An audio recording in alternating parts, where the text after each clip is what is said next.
जी वारिद भाई, क्या बन रहा है आज? इधर आए सर, मैं आपको दिखाता हूँ। मिक्स वेजिटेबल राइस बना रहे हैं हम लोग आज। जी अभी।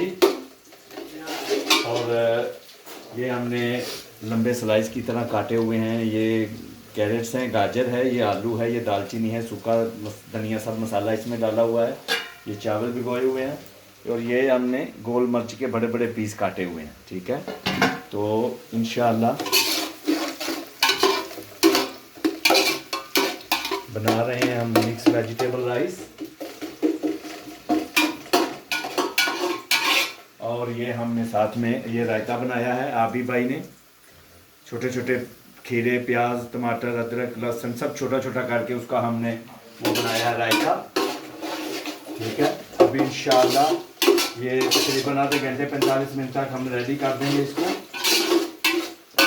और गाइस इंशाल्लाह आधे घंटे के बाद आपको एक नई वीडियो अपलोड करूंगा जिसमें आपको दिखाएंगे कि ये कैसे बने हैं। यहाँ तो सही पक जाएंगे, यहाँ सारी रहायश वाले फिर मुझे मारेंगे।